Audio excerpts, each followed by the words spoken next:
Esta apresentação surgiu porque um ou dois colegas me falaram que gostariam de ter mais conhecimento sobre o que são as antenas, como funcionam e porquê é que funcionam, etc.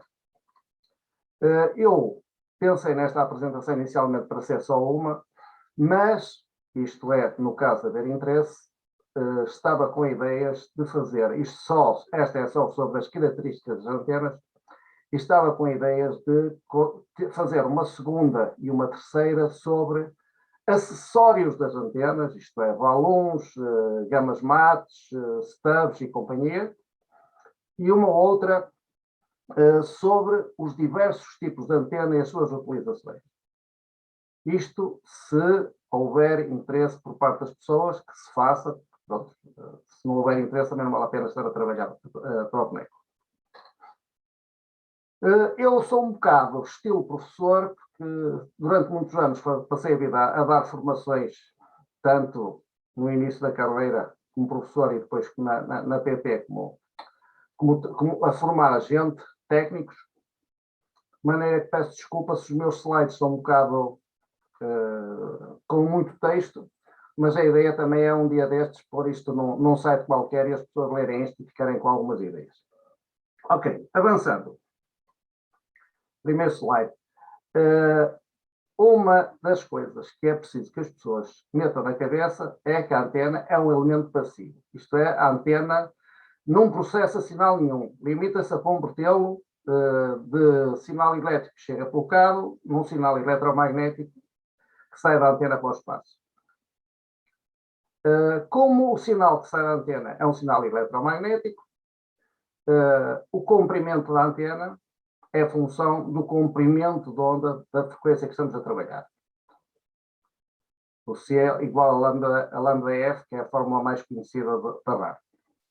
Ora bem, quando uma antena converte um sinal numa onda eletromagnética, converte-o, e a eletromagnética é precisamente por isso, em duas componentes. Uma componente elétrica, cuja oscilação é sempre paralela ao eixo da antena, e uma componente magnética que é perpendicular. A componente magnética desaparece ao fim de poucos comprimentos de onda e deixa de ser significativa na propagação do sinal. Continuando. Podes mudar, que isso tem, digamos, a saída das características das antenas, que são fundamentais para o seu funcionamento, e já vamos ver porquê. Temos aí 5 características e mais 2 comentários. A primeira é a impedância no ponto de ligação, porque é ela que garante uma eficiente transferência de potência entre o nosso emissor, o cabo de alimentação, e a antena. É o ganho da antena, e atenção ao que chamamos ganho, porque a antena não amplifica nada, mas pode convertê-lo de maneiras diferentes. É a largura de banda que nos indica qual a faixa onde nós podemos trabalhar sem estarmos a mexer na antena. É a polarização, que tem muito a ver com a propagação da onda eletromagnética, função da utilização que podemos dar, e é a reciprocidade, ou seja, a capacidade que a antena tem de trabalhar tanto em emissão como em recepção. Embora em certos casos, e por isso é que eu pus este ponto aqui, há que trabalhar com antenas diferentes para emissão e para recepção. 2 pontinhos que estão aí no fim são simplesmente notas. É uma nota sobre o encurtamento das antenas e uma nota sobre alguns cuidados a ter com a instalação de antenas. Ok, vamos avançar para não estarmos a perder tempo. E porquê a importância da impedância? Isto é uma coisa que deriva da lei de Joule, da eletricidade. Se nós tivermos, como está aqui, uma fonte de tensão que tem uma determinada resistência interna, digamos que é um gerador com a sua bobinagem, que está ligado a uma resistência de carga, RL.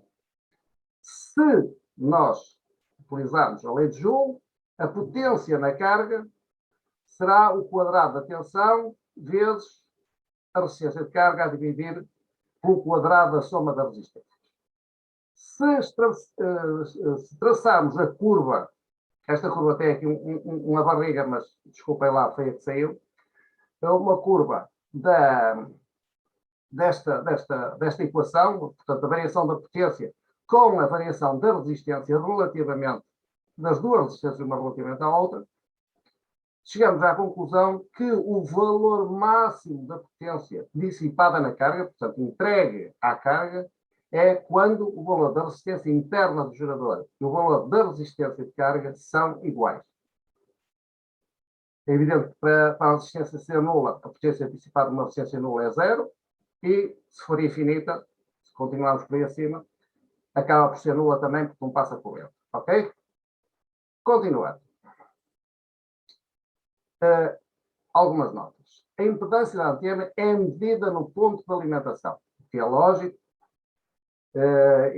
Normalmente estas impedâncias temos analisado as antenas que as dão, e a impedância da antena é constituída por duas partes. A impedância própria da antena, pronto, vamos começar.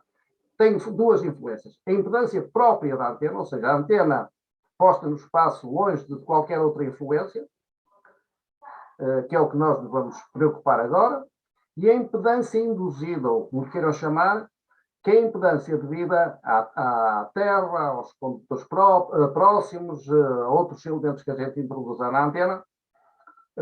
Atrás um bocadinho. O slide anterior, se faz favor. Atrás, Jorge. Atrás, sim. Ok. Só vamos falar aqui na questão da impedância, só vamos falar na questão das impedâncias próprias da antena. Falamos de tangente na outra, mas não interessa. Ora bem, continuando. A impedância... já foi demais. A impedância, a potência que nós entregamos à antena é dissipada de duas maneiras. E eu pus aqui esta, embora ela normalmente seja pequena, por efeito Joule, porque temos antenas aí no mercado que, graças a Deus, se vocês fossem a medir a resistência dela, com um simples ohmímetro e fazendo um curto nas pontas da antena, chegava à conclusão que aquilo tem perdas devidas a maus contactos, para ligações mal feitas, que são razoavelmente más. Portanto, esquece, isto deve ser pequeno, mas nem sempre é. A segunda parte é a emissão de onda eletromagnética, que vamos imaginar que a antena se comporta como uma resistência, chamada resistência da radiação, que converte a nossa potência em ondas eletromagnéticas.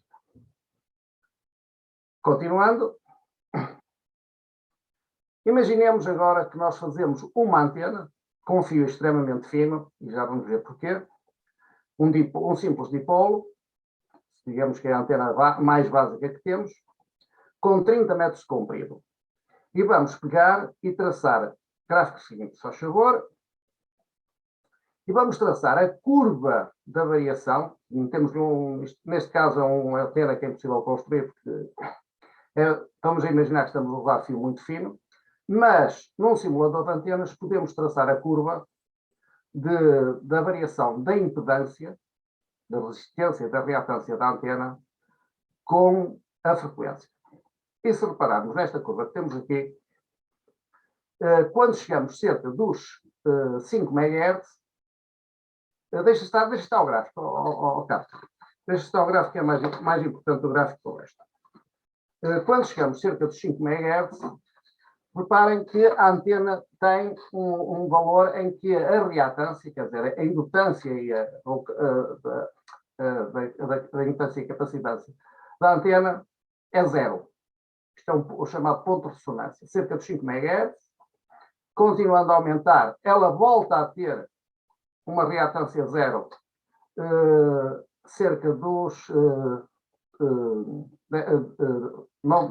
desculpem lá, 10 MHz, não, entre os 9 e os 10 MHz, continuando, volta a ter reatância, volta a ter um valor baixo, aqui cerca dos 15 MHz, e continuando por aqui fora, vamos ver que, ora, passa ao seguinte agora, os seguintes pontos. A frequência é cerca de 5 MHz, o comprimento da antena corresponde mais ou menos a meio comprimento de onda. A impedância da antena é cerca de 73 ohms, tem alguma reatância incluída, porque digamos que a antena não é propriamente este valor que se usa, no cálculo é o 0,95 do comprimento da antena, é 0,95 do lambda sobre 2, por isso é que a antena está comprida. Continua para trás, para trás, para trás, faz favor. Nas frequências em que o comprimento da antena é um múltiplo ímpar de lambda sobre 2, ou seja, dos 14 e dos 25 MHz, a antena é ressonante com impedâncias, com resistências, digamos, relativamente baixas. Para valores múltiplos pares do meio comprimento de onda, a antena também é ressonante, 10, 20 e 30 MHz, mas a resistência é muito alta. Para frequências, para todas as outras frequências, ela apresenta valores indutivos ou capacitivos significativos. Isto significa que há um desfazamento muito grande entre a tensão e a corrente de alimentação da antena, portanto, a antena vai ter ondas estacionárias, vai ter em grande quantidade, digamos. Não é só por isto, mas por mais razões. Continuando. Vamos agora traçar a mesma curva, isto só a título de exemplo, vamos depois ver isto mais à frente, para valores de condutores. A primeira era um condutor muito fino, agora vamos pensar no que acontece se a antena for feita em fio de 1,5 mm, de 15 mm ou de 150 mm. Reparem que o que é que acontece? É que o formato da curva é mais ou menos igual. A impedância no primeiro ponto de ressonância é mais ou menos igual, mas a variação da curva, a evolução da curva é muito mais lenta, ou seja, os valores máximos, tanto de indutância ou capacitância e de resistência, são muitíssimo mais baixos. Então, se fosse um condutor de 150 mm quadrados, 150 mm de diâmetro, digo, ainda seria mais lenta esta variação. Continuando. O que, portanto, a linha de reatância zero, portanto, a linha de ressonância mantém-se. A impedância, isto é uma nota que é importante, é de cerca de 73 ohms para a primeira frequência de ressonância, ou seja, isto é um valor típico da impedância do dipolo.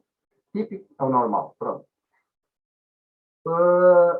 A relação de 120, aqui está aqui uma nota no fim, que a relação de 120 para 1 que se falou ali parece muito grande, mas estamos a pensar numa antena de fio muito comprida. Se nós pensarmos que a antena, estamos a trabalhar em 432 MHz, Carlos, importa-se pôr o anterior?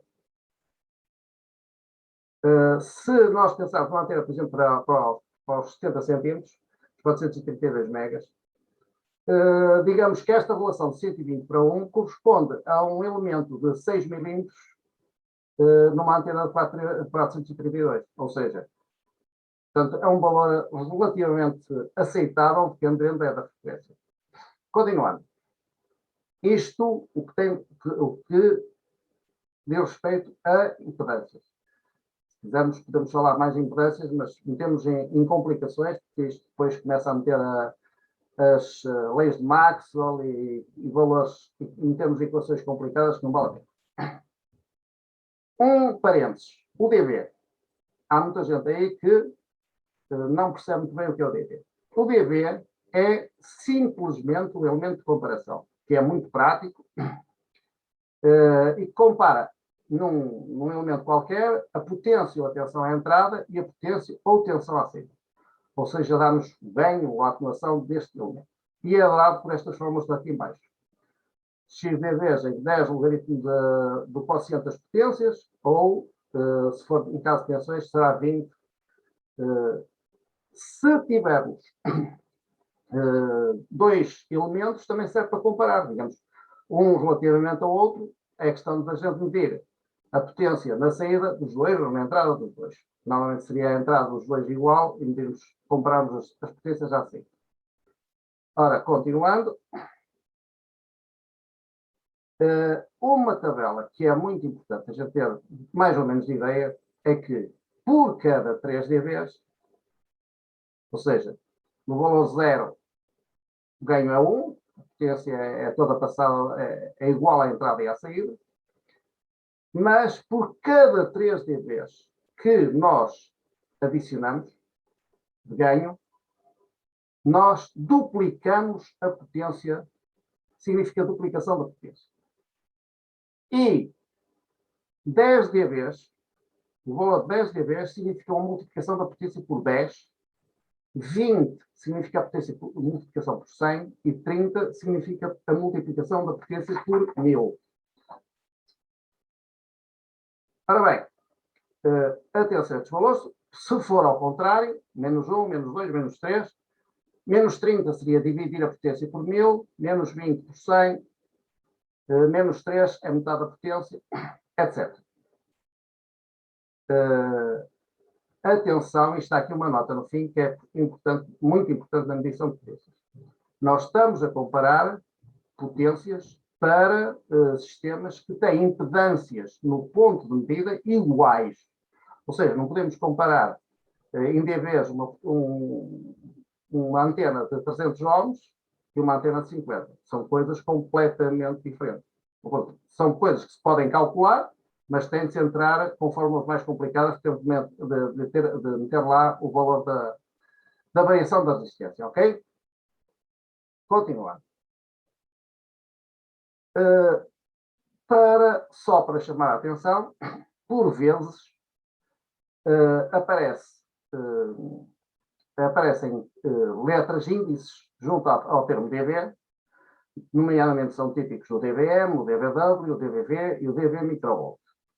Estes valores referem-se a uma comparação de tensão relativamente, nestes casos, a 1 miliwatt, 1 watt, 1 volt ou 1 microvolt. O caso do microvolt é o valor que se usa, o dB microvolt, para a medição do sinal na recepção das antenas. Por exemplo, nós podemos dizer que um rádio que tem à saída 100 watts, tem 20 dBws de potência à saída. Aqui já estamos a falar de potência, estamos a falar de 20 dBwatt, ok? Esta escala é logarítmica, primeiro porque é muito mais simples trabalhar com ela e fazer contas de cabeça com ela, e em segundo lugar porque foi usada primariamente, há muitos anos, na comparação de níveis sonoros, e a sensibilidade do ouvido humano varia numa escala logarítmica, portanto, é por isso que ela é logarítmica. Continuando. Pode ser o seguinte. Ora bem, o que é o ganho de diretividade? A antena não amplifica. A antena limita-se a radiar o sinal. E a antena funciona como se fosse uma lâmpada. A lâmpada emite a luz toda à volta, e a antena, se nós pensarmos uma antena muito pequena, que radia em todas as direções, também emite toda à volta. Digamos que esta esfera que está aqui à volta da antena é o campo à volta da antena para um determinado nível de potência. E é esta antena, imaginária, evidentemente, nós damos o nome de antena isotrópica, uma antena ideal que não existe. O que é que existe? Seguinte. Existem antenas tipo dipolo, que nós usamos como antena de base, que nós podemos medir o campo toda à volta e, no caso do dipolo, o dipolo aqui estará na vertical no centro desta toroide vermelha, e se nós fizermos dois cortes nesta toroide, um horizontal, outro vertical, teremos os diagramas de radiação que normalmente nos aparecem, um da radiação ao longo perpendicular, portanto, são os campos que nos interessam a nós ver. Normalmente nós chamamos a isto horizontal e vertical. O nome deles realmente é o TE e o TM. O ganho de uma antena é sempre o ganho que a antena tem comparada com outra de referência que alimentada com a mesma potência. Ou seja, no caso do dipolo, temos aqui os dois diagramas para a mesma potência sobrepostos, a azul, a isotrópica, a vermelho, o dipolo. O que é que vai acontecer? Vai acontecer que na vertical a radiação vai ser achatada e vai aparecer-nos uma toroide que, no ponto de radiação máxima, na linha de radiação máxima, tem muito mais potência radiada nesta direção que tem na direção perpendicular. O ganho do dipolo relativamente à antena isotrópica é de 2,14. Ou seja, quando na etiqueta da antena nos aparecem ganhos em dBi ou dBd, e aqui o I e o D referem-se à antena isotrópica ou à antena dipolo, o ganho em dBi é o ganho do dipolo mais 2,14 dB. Ok? Portanto, tanto faz se virem dBi como dBd, os valores são exatamente a mesma coisa. Continuando. O que é que nós podemos fazer para o que nós chamamos de aumentar o ganho de uma antena? Se nós tivéssemos uma lanterna, numa lanterna, no caso do lado direito, ou num farol de um carro, nós o que fazemos? Pomos num espelho por trás e a luz que ia para trás é projetada para a frente. Mas, no caso temos uma máquina de projetar, por exemplo, para projetar slides ou imagem de televisão, nós colocamos lentes à frente e o que é que fazemos? Fazemos com que o feixe fique mais estreito e imita numa direção mais precisa. O que é o ganho? O ganho é o aumento de potência na direção pretendida que a antena vai ter relativamente a uma antena dipolo ou outra antena qualquer que usemos por referência. Ok, continuando. Temos aqui uma antena que é típica, digamos, das antenas mais antigas que existem. Foi apresentada entre 1926 e 1928 pelos senhores Hidetsu Yagi e Shintaro Uda. O Uda era um assistente, o Yagi era professor da universidade, o Uda era o assistente dele, portanto o nome do Uda desapareceu. Este desenho que está aqui do lado direito, é um esquema básico de uma antena Yagi, mas, atenção, que estes valores estão aqui 0,25 de distância entre elementos ou de comprimentos dos dipolos podem ser diferentes conforme a organização da antena. Os softwares de desenho de antenas podem nos dar outros valores diferentes.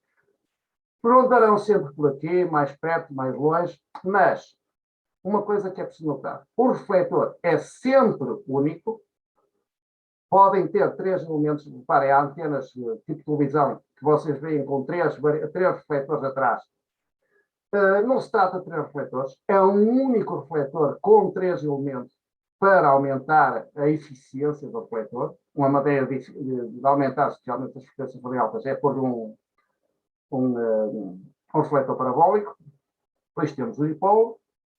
Este refletor é sempre maior que o dipolo. E à frente temos os diretores que podem ser iguais, podem ser ligeiramente, podem ir diminuindo também conforme o número de elementos que se põem, mas que são sempre menores que o diretor e estão sempre mais próximos que uns dos outros. O elemento principal de uma Yagi é sempre o refletor. Porque vamos pegar e mandar para a frente a potência que estamos a perder para trás e, por outro lado, vamos isolar-nos do ruído que nos vem por trás. O ganho de uma antena, de uma Yagi, em função do número de elementos, tem uma tabelinha. Para 3 dBs tem 8,7 dB, por acaso falta também aqui, esqueci de pôr o dBd. 8,7 dBds, para 4, 9,9, para 5, 10,5 e para 6, 11,1.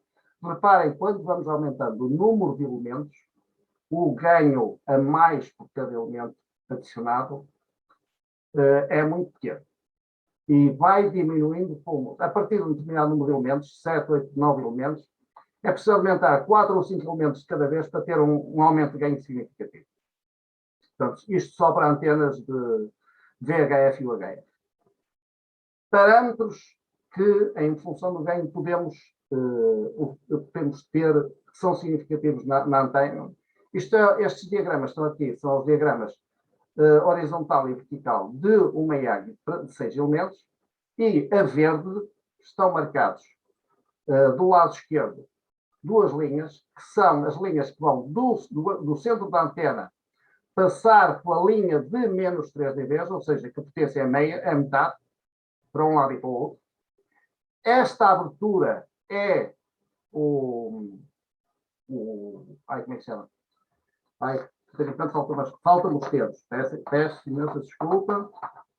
São a diretividade da antena e no gráfico do lado direito está a mesma linha, mas só na projeção vertical, e esta linha é o ângulo de lançamento, o ângulo de elevação da antena. Estes valores, quer um, quer outro, são valores que nós temos de ter atenção quando instalamos antenas, porque, especialmente antenas diretivas destinadas a comunicações via ionosfera, porque nos vai interessar que este ângulo de elevação seja tão baixo quanto possível e que a diretividade seja tão estreita quanto possível para concentrarmos a potência na direção que pretendemos mandar. Desculpa, Carlos, só outra vez. Outra coisa que temos de notar é neste gráfico, tanto num como no outro, olhamos para o lado direito, é a relação entre a potência que está a ser emitida para trás da antena e a que vai para a frente. Neste caso, valores muito mais pequenos. Ou seja, isto não só significa que a potência está a ser emitida para a frente, como tem outra vantagem, é que nos está a reduzir significativamente o ruído que nós estamos a receber de trás. Trás ou dos lados. Podemos falar aqui, nós normalmente falamos em ganhos frente-costas, podemos falar em ganhos dos lóbulos laterais. Normalmente não prestamos tanta atenção a isso, também não é tão significativo, porque normalmente são bastante mais pequenos. Continuando. Portanto, tem aqui os três: ganho de antena, ganho de frente de costas, diretividade e elevação. Continuando, isto foi só para ficar na apresentação, se alguém vier a ler isto.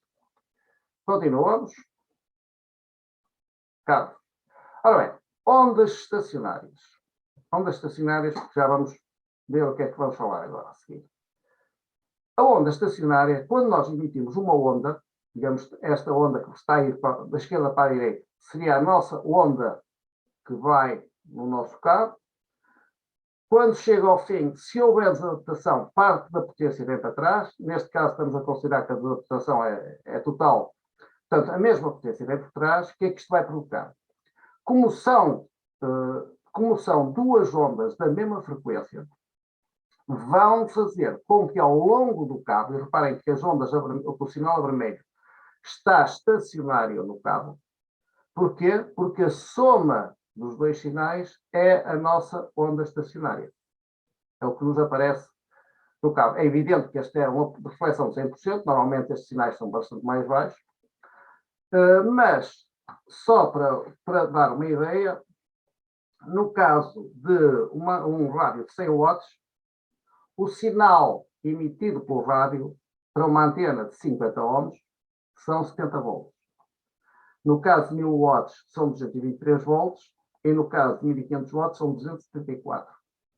No caso de este caso temos aqui de uma antena em que todo o sinal vinha para trás, os picos do valor de tensão deste sinal refletido, portanto a soma dos dois, seriam, no caso, por exemplo, 1500, no caso de 100 watts, seriam cerca de 140 volts, dobrava a tensão, e dobrando a tensão, no caso dos 1500 watts, teríamos 548 volts a chegar ao rádio.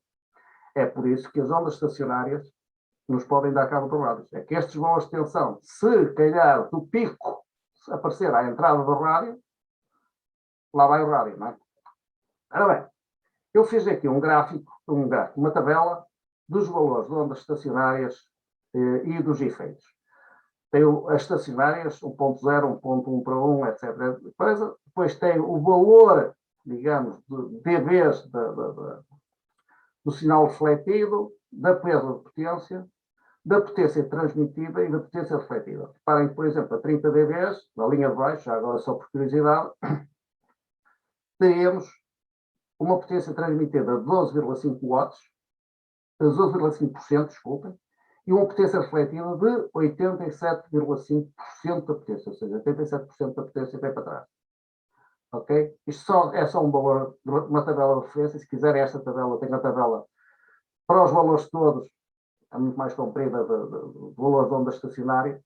Posso fornecê-la se alguém estiver interessado. Ok, continuando. Isto porquê? Outra coisa que nós temos de ter cuidado é como é que vamos medir as ondas estacionárias.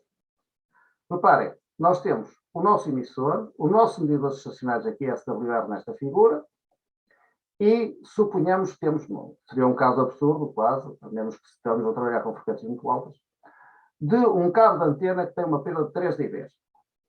Ou seja, metade da potência é atenuada. No caso de nós, mesmo que a antena esteja muito bem adaptada, no caso, nós temos 100 watts a sair do emissor, vamos chegar à antena, na tabela do lado direito, com 50 watts.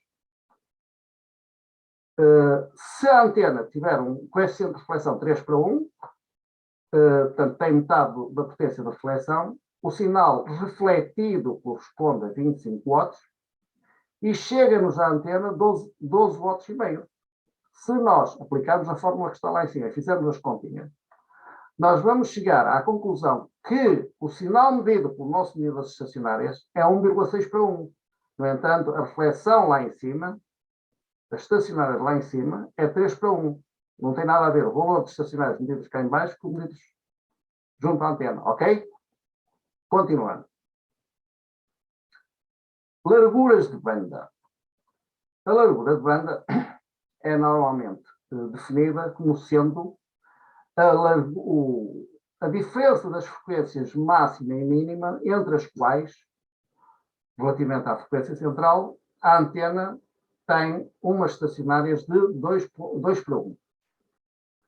Reparem que aqui temos uma antena para 14 MHz, tem uma largura de banda, e se agora elas têm, portanto, a largura de banda vai dos 13,7 aos 14,5, vamos ver a antena seguinte, o diagrama seguinte, o gráfico seguinte, e temos aqui uma antena, o mesmo gráfico com uma antena para 160 metros.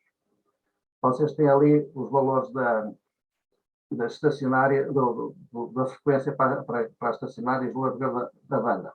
Ora, vamos ver o que é que acontece em termos de larguras de banda. Faça o seguinte, só favor. E esta tabela dá uma ideia da comparação das duas antenas. A frequência, no caso da antena de 160 metros, varia para um estacionário 2 para 1 entre 1,79 e 1,86. Na de 20 metros varia entre 13,5 e 14,5. Ou seja, os comprimentos de onda para estas frequências que estão no quadrado de cima, ou por outro, ao meio comprimento de onda, seria 83,8 e 10,6, etc. Ora bem, ou seja, a largura de banda da antena de 160 metros é de cerca de 71,3 kHz, enquanto que a de 20 metros tem uma largura de banda de 800 kHz. Ou seja, a largura de banda depende muito da frequência em que estamos a trabalhar, porque a variação percentual de comprimento relativamente à frequência central é muito mais baixa. Reparem que a diferença de comprimentos das antenas para 1,79 e 1,81 é 3,2 metros, enquanto no caso da antena de 20 metros para os dois lados das estacionárias 2 para 1 é de cerca de 50 centímetros, um pouco mais de 50 centímetros. Ou seja, a largura de banda em termos de frequência, não em termos percentuais, da antena de 20 metros é cerca de 11 vezes. Em termos de largura de banda, como nós estamos a falar em percentagens relativamente à frequência central, já a diferença não é tão grande. Ok? Está aqui um valor que está mal. Não está não. Está. Ok. Prontos. Daqueles gráficos que nós vimos atrás, nós vimos que com a variação da impedância da antena varia muito, depende muito da espessura do condutor. Se nós fizermos uma antena com condutores mais grossos, vamos ter maior largura de banda.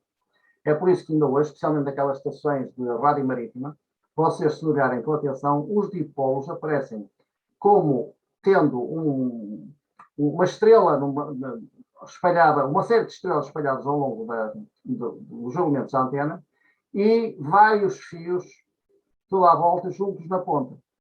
Cada um isto destina-se a aumentar o diâmetro, a secção do radiante, de maneira a aumentar a largura de banda do nosso sistema.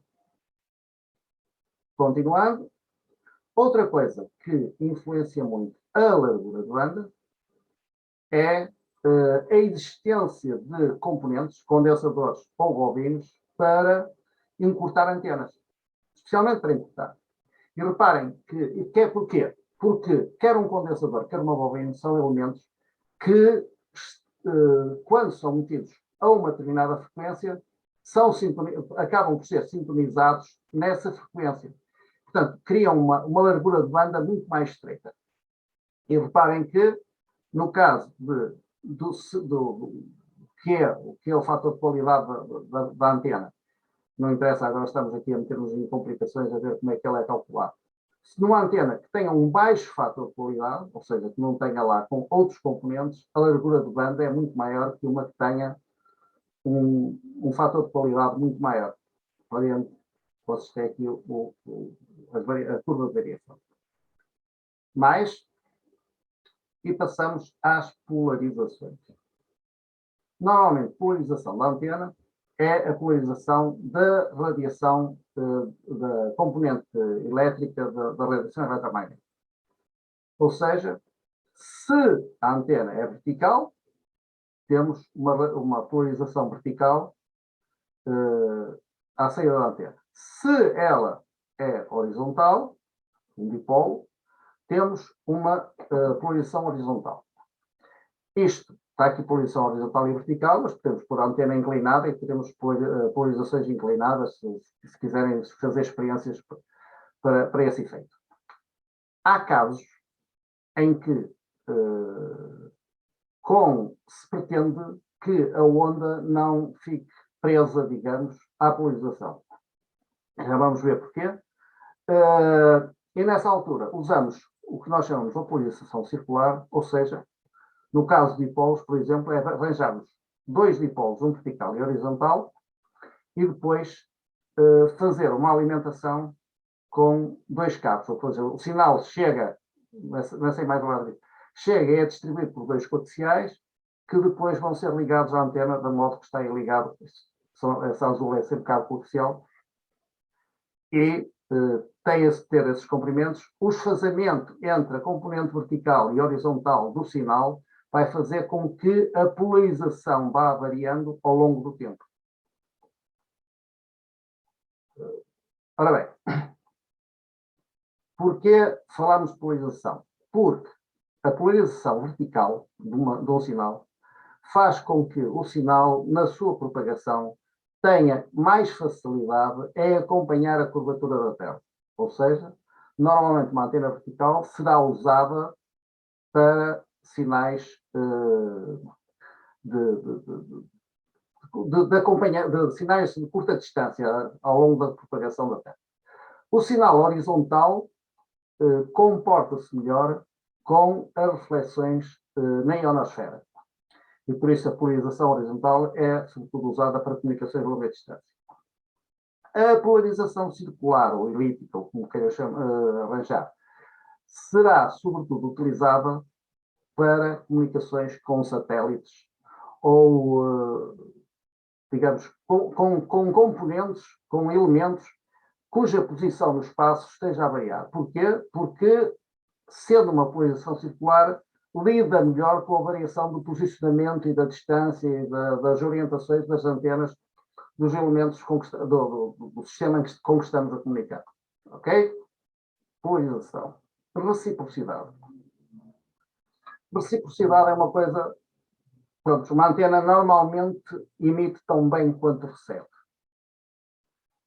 No entanto, muitas vezes, especialmente quando estamos a falar de comprimentos de onda muito grandes, digamos os 160 metros, os 80 metros, talvez, o que acontece é que o ruído ambiente interfere muito nas comunicações.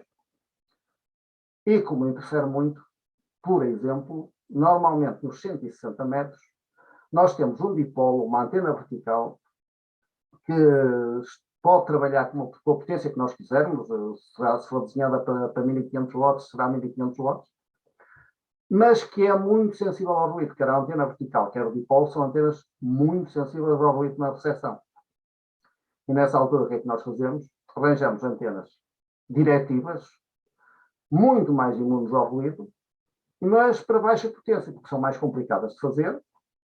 Portanto, antenas de baixa potência, tipo quadro, que nos permitem ter uma recepção de baixo ruído e emitir com uma antena que se limita simplesmente a processar o nosso sinal de alta potência, se nós precisamos metemos mais potência na emissão, ok? Continuando. Encurtamento de antenas. O encurtamento de antenas é uma coisa que tem a ver, vai influenciar, nós já vimos atrás, a largura de banda. Porquê? Estamos sempre a meter ou bobines, ou condensadores, ou se calhar elementos de bobina e condensadores no conjunto da antena. Portanto, estamos a aumentar o fator de qualidade do sistema de adaptação para obter antenas mais curtas. Ao fazermos isso, quer no caso de cima, quer no caso de baixo, que é uma antena com uma carga linear, portanto, é um elemento que está a compensar a falta de comprimento total da antena com este elemento que está aqui a vermelho no meio, qualquer destes elementos vai fazer com que quer o ganho da antena, quer a largura de banda da antena, sejam reduzidos.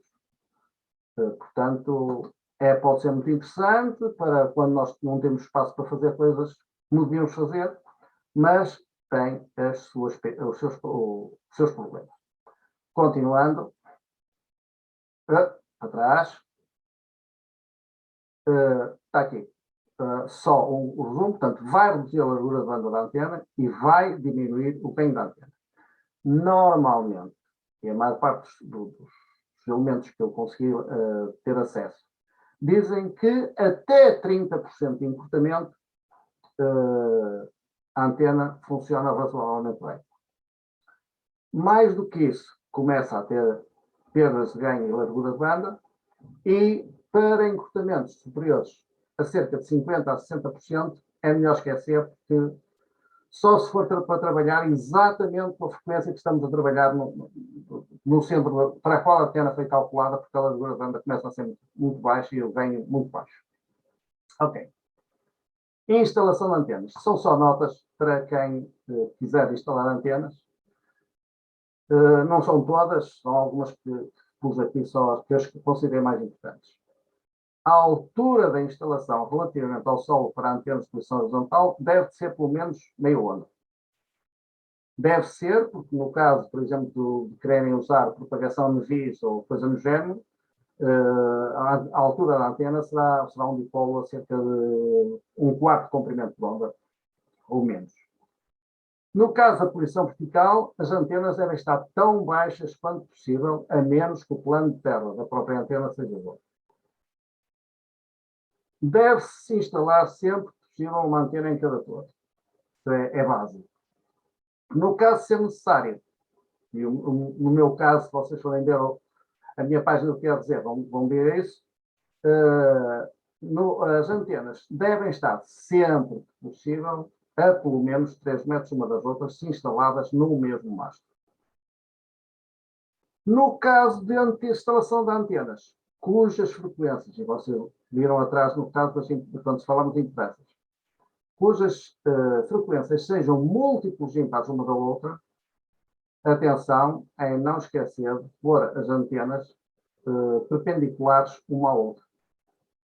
Porque, senão, as antenas de frequência mais altas, quando estivermos a trabalhar com frequência mais alta, vamos ter a antena de frequência mais baixa, com 1/3, por exemplo, do comprimento de onda, ou seja, nos 40 e nos 15 metros, ou nos 30 e nos 10 metros, a influenciarem-se uma à outra e vamos ter, podemos não notar, mas vamos ter uma distorção significativa da radiação da antena. Ok, isto foi apenas, digamos, uns tópicos para quem quiser depois avançar para mais.